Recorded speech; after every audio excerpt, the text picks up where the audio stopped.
What's going on, everybody? Welcome to another episode of Off the Couch Boxing. I am your host, Reckless Rex Ruger, along with El Flaco Explosivo in the form of a puppet, Alexis Arguello. And I'm your other host, Frank Benji's, back with another one. Yeah, and our guest is here. Punctuality again, always appreciated and saluted. We're going to fire up another killer interview, man. Let's get into it, man. It's My so man. cold out here. My man. Yeah, of course it's cold out there. It's upstate New York, man. What do you expect? What's up, NAHIR? Uh-oh, we lost him. There he is. No, What's there up, you man? What's up? I got to say, man, that my son was just on here, who's also my co-host, and is complaining. Listen, man, we live in upstate New York. He's complaining about the cold, man. Come on, tell him to sack up a little. Nah, it's cold out there, bro. Crazy, man. Well, where are you? Jersey. I'm in New Jersey. Yeah, so you know, man, you feel our pain. You feel the pain. Yeah, I got in the house, man. I'm warming up right now as we speak. Yeah. I got to ask you, man. Of course, this is NAHIR Albright, man. I got to ask you first and foremost, man, how does a guy like you get into boxing, man? Because we hear about so many guys on here who either got into it through their father or they were getting into a lot of problems when they were kids. Yeah, you already said it. My dad was boxing, and he passed it down to us, you know. Me and my brother. Now, did you have an idol growing up, man? Like, was there somebody that, like, you looked at, as that guy for you? Fighters? Not really. I just fell in love with the stories that my dad used to tell of him boxing. So like every time he would like tell his stories and stuff, it like gave me hope and inspiration. So like, yeah, that is inspiring. I love that NAHIR feels so comfortable, man. He's just chopping it up, eating, man. This is what it's all about right here, man. It's a lot better. Hey, it's a lot better than when Montel Griffin was on here, man, fucking blowing one down with us. I mean, anything goes on here, man. We don't care, So he knows firsthand though that everything doesn't go in boxing. Well, and I'm glad you're twisting one up over there because it is pertinent to our conversation because you were the last guy to fight Keyshawn Davis, who that fight obviously was turned into a no contest. Now, obviously that worked to your advantage, man. But I mean, marijuana, not really a PED though, right? I smoke like a motherfucker and I never want to fight nobody. yeah. So, I mean, but it worked to your advantage, though, man. But, like, overall, though, man, like, what do you think, though, man? A punishable offense? What do I think about? I feel like we know the rules. Follow the rules, and bad stuff not gonna happen, bro. That's all. Yeah, you're right, man. You're right. And shame on him for not following the rules. And we have followed Keyshawn a little bit on here. His career, is that a fight that you think you guys will run back, or was that like a one and done? Nah, we for sure gonna see each other again. All them guys gonna have to see me one day. Like, yeah. I'm here, and they gonna keep seeing my face. I like that because that 135-pound division, man. It's certainly no mystery that division is deep, man. Are there specific guys other than Keyshawn, that you would quote unquote like to see? And I like the way you put that too, man. They are gonna have to come see you, man. You're right. Yeah, I want to fight Ryan Garcia. Yeah. And there you go, man. Now you're thinking of a payday. You'll be eating more than French fries if you get a Ryan Garcia fight. It'll be steak. It'll be big filet mignon. Yeah, except I really don't know why, because he's only like a okay fighter to me. Yeah. Like he got like the 13-year-old girls like him. So yeah. He's okay. But he can make money with him, though. You can make money with him. Yeah. Not to disparage anybody, but we all know that. You know what I'm saying? Right. I personally like Ryan Garcia. Like, you feel me? I just think that'd be a fun fight. Yeah, it would be a fun fight. Now, like when you look at somebody like who's got the belts right now at 135 pounds? Why am I drawing a blank? I get confused because Haney vacated them all. Yeah. Who the hell's the champion at 135, for God's sake? First Stevenson got a belt. Oh yeah, Shakur got one, right? Didn't Tank get a mail-in order belt? I think. Yep, Tank got a mail-in order. And shame on Shakur Stevenson, man. We stayed up on a school night to watch that last fight, man, and it goddamn near put me to sleep. got me on here taking the Lord's name in vain. I don't want to do that, man. But that was a Thursday night fight, and for God's sake, him and De Los Santos, man, are like the new Ambien. I mean, no, that fight did suck, but I mean, Shakur got the job done. So hey, he did. Barely. I'll tell you what, man, he got the job done for me, man. I slept like a baby that night after watching that fight. Now I got to ask, your BoxRec anyway, which BoxRec does make mistakes, but they have you at 16-2 right now. And, so when would you like to be on that stage and fighting for like a world championship? Do you feel like that happens this year for you? I really do believe this year I will get a world title opportunity. Because I'm gonna pull another upset. They're gonna make me fight somebody like a top dog. I'm gonna pull the upset, and that's gonna be like a title eliminator fight, and then boom, I'm right there. I like the confidence. Man. Boom, I'm gonna win that, and then I'm on my way, man. So in 2024, how active would you like to be? Like, what do you have a target date, or a target amount of fights you'd like to fight? I would like to fight a good 3 times. Yeah. Minimum of 3 times. I'm curious to know what you think about, like, well, I mean, I think we see Joshua's about to fight in Ghana. What do you make of like the crossover fights, MMA guys fighting, and like what about like even like Jake Paul and these misfit boxing cards? I mean, I feel like it's good for boxing, but it's like at the same time, it's kind of like a slap in the face to the fighters that's really working hard. Right. I agree with you. Like, spent our whole life doing this. Like, yeah. I mean, y'all just doing it for fun. Like, yeah. I kind of agree. I kind of agree with that though, man. But I guess they're bringing eyes to boxing. But I've said it before. It does feel very like WWF. You know what I mean? It kind of feels a little corny. Yeah. Are you watching any football today? No, I don't really watch football like that, honestly. We need to see Buffalo pass through, my boy, because I don't know if I could take another one. Yeah, you got used to losing, man. You got used to especially losing. Kansas City dealing it. Oh shit, he's pulling an Adrian Broner on us. Brush my hair, Pops. You're supposed to. Hey, now here, you look great, man, but you're supposed to have somebody doing that for you. Maybe Adrian Broner's Pops can brush your hair. He's not doing anything right now, right? Is he spinning? I can't even tell. Is he spinning? Yeah, I ain't spinning yet. I gotta tell you something, and I don't mean to blow him in. Into here, but maybe you could speak to him a little bit, man. A couple of years ago, Benji's, you were trying to wave your hair. Hey, it was working too. I'm not even gonna lie to you, but you know what I had to do? I had to brush mad long, and I had to go static bag because that should be trying to stand up. You know what I'm saying? You said what? You had the do-rag on? Yeah, hell yeah. Talk to him, NAHIR. Yeah. Tell him, man. Malibu's most wanted. Malibu's most wanted. Hey, all I'm saying is I've been referred to a time or two as white chocolate, so it's okay. Oh, yes, not. No, he hasn't. No, he hasn't. I don't know. Someone came on the other day for an interview, and I forgot who it was, man, but they said you looked like Eminem from 8 Mile in your car with your hood on. That was accurate. I'll take it. My man had bars. Yeah, he did. He did have bars. And so you were born in Philly, man, which, again, we can drive home the point that the toughest people are from the Northeast.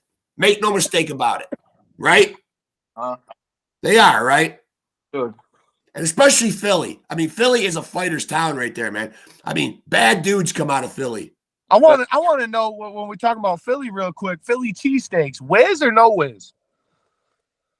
W's. Them Jones pop, bro. Them Jones. Whiz? Gotta have the whiz? Yeah. I was waiting to see. Because up here they don't do the cheese whiz. But I hear down there the cheese whiz is like y'all thing. Like that's what you gotta have with it. But I was waiting to see if he was going to use the word. I believe you just slipped the word "John" in there, right? That's a Philly word. What? I did, or he did? He did. Oh, I was gonna say. Because right there's how you can tell. Right there's how you can tell he's from Philly, man. And so I got to ask, man, obviously, you want to become that guy. But right now, man, you get all these guys arguing about who's the face of boxing right now. In your opinion, who deserves that right now? I would have to say Canelo, and then I would say Tank. Yeah. A lot of people are saying that it's still Canelo. No, that's a good. I feel like that's a right answer. That's the right answer. Canelo been holding it down. Like he like this like his second era for real. He was still now. Yeah. Still fighting big fights, doing this thing. So Canelo. Now, do you believe that? I think last week or the week before, we saw that the Fighter of the Year, which is a pretty big deal. A lot of fighters were on there making their case for being Fighter of the Year. It was a newie that won, but Terrence Crawford took to Twitter and said it should be him because even though he only fought once, it was who he fought and how badly he beat him. Another top 5 guy, and he beat him pretty one-sidedly in Errol Spence. What do you think? He should be Fighter of the Year? No. One fight's not enough? One fight's not enough. I don't think that was enough. Like, I don't know. I want to fight Terrence Crawford. Really? Are we calling? Listen, dude, NAHIR, are we getting an exclusive right here? Is that what we're doing here? Are we calling out Bud? But, bro, I want to fight him, bro. Yeah. I like that, man. I like that. That way we don't have to make up any clickbait. I just want to get it clear. NAHIR Albright is calling out Bud Crawford here on our little show. What amazing. Come on, Bud. That's so funny, though, bro. You just hear a guy's name and you're like, I don't want to fight him. Yeah. that's the best. Well, come on. I mean, come on. He kind of is like the measuring stick, though. I mean, you find out how good you are when you fight a guy like that. Yeah. Right? I mean, absolutely. I agree. Yeah, I like that though, man. You got to have that kind of confidence, and you got to aim. You got to aim for the big guys. Gotta ask, man. Being friends with you on Facebook, I see that you obviously put a lot of positive stuff up. You put a lot of stuff. You seem like a guy who's got a very strong connection to your spiritual side in your faith. How do you harness that and make that work for you in the ring? Because it's just a sense of knowing that you covered no matter what, no matter what you do, you covered. You got that feel like you protect, and long as you obeying and following what you're supposed to do, and with that it's like the sky's the limit. I feel like no matter what, I can always rise to the occasion. Yeah, and you feel like I'm curious to know if you had to say what your best trait and your worst trait was in the ring, and like what would you say like your best trait is and something you need to work on? I can't put that out there. Okay. That's a true professional right there, man. He don't want none of that TMZ shit, sneaking in the gym and getting him on video. He doesn't want nobody to know where he's slipping. Come on, man. He's angling for a Bud Crawford fight. We try to ask the questions that people want to hear. He's got to say that he's got to say that he's Gucci in his whole game, though. You know what I mean? You got to make sure that, you don't want to let anybody think there might be a little crack in the armor. That's the way you got to play it. He played it smart right there, man. You can't have Bud Crawford coming across this video and having this guy say, I could probably work on my footwork a little. That's no good. That ain't a good look. Bud Crawford ain't even going to entertain a fight, man, if the guy's saying that his, I could polish up my jab a little. No, you got to admit, though, I think he might be the first guy on the show that was like, nah, I'm not going to tell y'all that. Yeah, smart. Smart. Yeah, don't let Benji's pump you with those ridiculous questions. That's crazy, man. Tell him to go back to 8 Mile. Take your ass back across to 8 Mile. and now, if you don't mind me asking, how old of a guy are you? I turned 28 2 days ago. Just turned 20. Happy birthday, happy belated birthday, man. So have you ever put a time limit? Like we asked somebody this yesterday. Have you ever put a time limit on, like, obviously boxing is a very dangerous sport. Nobody needs to be told that. Have you put like a stop date on, like, I'd like to fight up until this, or is it just kind of playing it by ear? Yeah, I'm gonna fight up until I'm like 48. Holy shit! Please tell me you're joking. No, I don't know. I can't tell. He's talking shit now. He's gonna go another 20 years. I like that he's coming out here getting wild and fucking talking spicy, though. I do like that. Right. All right, LeBron. Like, no. He's gonna be LeBron. Yeah. So probably like my 30s, probably like 34, 35. Yeah. But that's not unheard of, though. I mean, Bernard Hopkins did fight till his early 50s, though. I mean, that long. I'm gonna just get my bread, win a couple world titles, and I'm out. Listen, man. I feel like people knock a guy like Andre Ward for working kind of like that, like getting his fights, getting his money, and then just getting out. But hey, I ain't mad at him. Right. You know what? Right. You know what I mean? Right. Those are the guys that don't end up with all the problems after boxing, though. You know what I mean? You got to know when to get in there and cash out. That's important, man. I mean, right. You still want to look good, feel good, talk good. Yeah. You know what man. It's important, man. Yeah, play with your kids, see your kids. Right. Yeah, absolutely, man. And besides, man, if Crawford comes across this video, man, he might be cashing out sooner than later, man. He lands a Crawford fight, forget it. It's cash out and retirement. Yep. I mean, we might be looking at a guy that might be retired by the time he's 30 years old. He's gonna have a guy brushing his ways for him. I know he is, man. He's gonna get him. Yeah. Yeah, you know you've made it when a guy's doing that for you, man. I'm telling you, man. That's where, that's how you really made it. Never mind the millions, man. When a guy's brushing your hair for you, you've made it. I don't know if I would actually like that, though. I'm not gonna lie. That seemed a little gay. I'm all right with that. Well, I think when Adrian Broner does it, it's his father, though. But I feel like it got to be like two females. Each female got a 360 brush. Yeah. But I feel like Nahir over there, man, has got himself a woman that probably wouldn't like that, though. Right or wrong? Brush my hair? Yeah. Why wouldn't she? No, I'm saying you probably got a woman that wouldn't be too happy if there was two other women on both sides of you brushing your hair. Dude, that's how I stayed married as long as I have. I mean, come on, man. You know how it is. Happy wife, happy life. I mean, you got to play by their rules, man. So do you have a date for your next fight? Do you know when you're going to be fighting again? Right now I'm just training in the gym, working on the things I need to work on, and just playing it by ear. But I'll be back soon, though. So I'm curious. You're fighting at 135.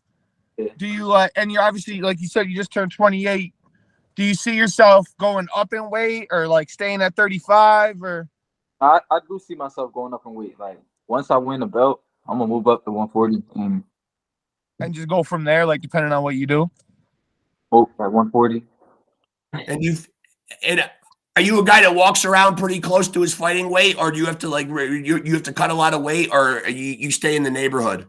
Yeah, I'll be like 10 pounds, 8 to 10 pounds. I don't be too crazy. He doesn't pull the Ricky Hatton where he goes up has to lose 60 pounds.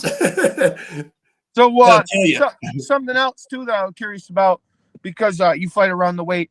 We just saw Haney and Prograis fight at 140, and we saw Haney come in weigh at 140, and then come in fight night at 165. Is that something that is like you ever think about that as like a problem, like guys doing that, or is that just something that's okay for you? Like you don't care?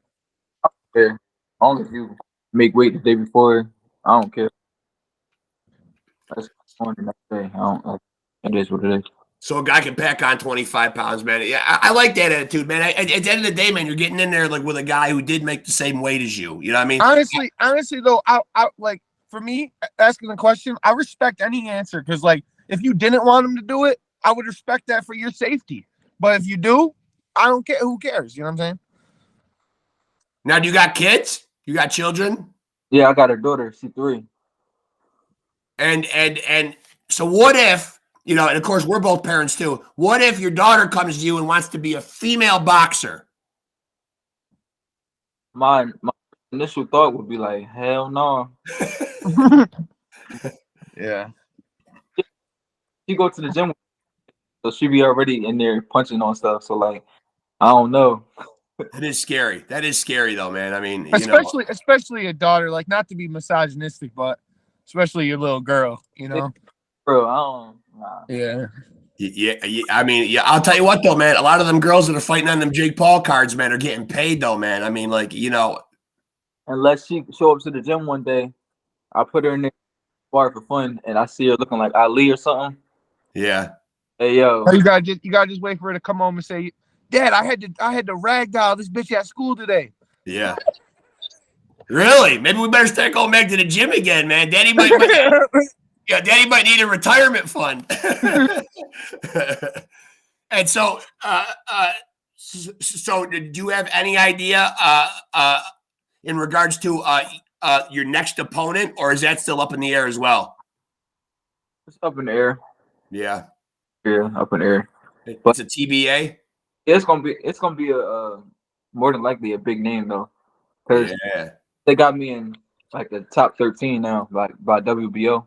Yeah. That's a good ranking too, man. It's getting serious now, man. When you start cracking that top 15, yeah, shit starts getting. Plus, that division, like I said earlier, man, is just so deep, man. Now, what did you make of the last time we saw all the belts on the line at 135? It was the very controversial Lomachenko-Haney fight. You must have watched that fight, man. What did you think? That had a lot of people's opinions split. Yeah, it was a good fight. I ain't watched the whole jump from the beginning though. I saw like the last couple rounds, so I don't really know. Like That's when Loma. I think that's when Loma was really getting busy though. The last couple. Yeah, that's rounds. when he looked his best. Yeah. He's getting a little long, and he's getting a little long in the tooth, though, man. But I think he's going to go over and probably poach one of. He's going to poach that belt from Kambosos, though. Is that a guy? Is that a guy you'd like to try to get on your resume before he moves on? oh yeah, Yeah. all the big fights. I want whoever, bro. Like I want for everybody. Yeah, that is a good division too, man. So, like, I'm trying to think of some of the other guys in that division, and maybe like if I say a name, you can just kind of throw out just a short synopsis of your like opinion on them. That's such a great division. Frank Martin. Yeah. What does that mean? Frank Martin, he alright. He could fight. Yeah. He all right. See that, man? He's not. Obviously, we saw you run it with Keyshawn Davis already, man. So you've been in the ring with him, man. What are your assessment of his skills? Keyshawn, nice. He got speed. He got good counter punching. He's a real good fighter. Yeah, I gotta say, this might be the funniest interview that I've ever given. Like this is the funniest guest I've ever had. And honestly, like when you retire, bro, you should think about comedy. Yeah. I know you really should. And this is what our podcast is all about, though, man. I mean, he already feels like fam already, dude. He's sitting here just that deadpan, yes. Yeah. It was mad funny to me. Yo. Now, what about some of the other big fish? Now, you mentioned Shakur, man. What about how about a guy like Shakur? Shakur can fight. Shakur is sharp too. Shakur actually the best out of. I think he the best 135. Actually, Yeah. He like besides. Yeah, there you go. I was gonna say, man. What about you? Or definitely got the most skills. I wonder though. I wonder seriously with Shakur, and you could tell me your assessment. I wonder, like when he truly meets somebody that can match the speed and really get inside and do something to him. I really wonder what that's gonna be like for him, because we never seen it. You know what I'm saying? He's always untouched, moving around untouched. I think when he get tested like that, he really gonna show his greatness. I think he got that dog in him. Yeah. He's another Jersey, another Jersey guy, another Northeaster. I think he's gonna be a great when it's all said and done. Like I see him. Yeah. Who else am I forgetting at 135? Any other big names there, man? Who the hell? Well, we already talked about Lomachenko. I mean, you got Kambosos. That's a guy. Come on, man. Here's washing those guys. Come on, man. Don't insult the man. Come on. I mean, Kambosos got a belt though. He does. Not for long. I would definitely smoke Kambosos, bro. Like, yeah. Come on. Yeah, I believe that too, man. I think anybody with skill and speed, he's an easy poach. Now, obviously, we don't know if he's going to stay at 135 or not. I don't think Devin, with his size, is coming back down. But what about Tank, though, man? I mean, he's obviously like a big fish at 135. On fight team too. I think it's gonna be exciting because Like they all gonna sleep on me. They gonna knock out in 30 seconds. Now, when you say they're going to sleep on you, man, why do they sleep on you? I mean, do they look at the record, the experience, all that stuff? Yeah, you're not like, you're 16-2, but BoxRec has you for 7 knockouts. So do you feel you're more of like a tactician? It's just the exposure. Like I didn't come up with a big promoter. Like I came from the muscle. Like everything, literally. I started out club shows. I fought like literally had to work my way up from the freaking bottom of the bottom. Grinding. Yeah. So, like, know me right now. So that's why they got me as underdog. And that's cool though. That's cool. Cause this year I'm gonna pop out. So you like that role, man, being slept on and being the underdog. You feel that's an advantage. I think it is too, though, man. I got to admit, man, if I was going into a contest of some kind, I would want to be the underdog, though, too, though, because, the expectation is low on you. So, obviously anything, and I'm not saying that as a knock against your skills, man, but it is good when you go in and you're slept on, I think. I mean, I think it makes your job easier because all the pressure seems to be on the other guy. Well, the other thing, too, is when you come out triumphant, people are like, it's the biggest thing ever. Like, they're like, oh my God. It's huge, right? Like, if you get in a ring tomorrow and you beat up fucking Tank Davis, holy shit, man, the next day your whole life changes, Right. I mean, it's crazy. I mean, so far, man, if I had to review this episode, man, we watched him chow down, which is not good for the weight here. Be careful with them French fries, man. I mean, I'm just saying. Hey, he followed it up with an orange. Air fry. Yeah. What is that, McDonald's? Nah, it's Wawa. He said they were air fried. Yeah. So if we had to review, man, he ate good during the episode. He called out Bud. He called out Tank. I mean, what else is there left to do? He was getting the 360s right. Yep, he was getting the 360s right. He already said he beat the brakes off of Cam Moses. He already had a pre-interview washing style. Yeah, he was ready, laying him down. He's combed his hair 2 times in a 20-minute episode or 25-minute episode so far, man. So he's all about the style and the smack talk. Everything you want in a boxing interview, I'll tell you that, man. You delivered. You delivered, my man. You did.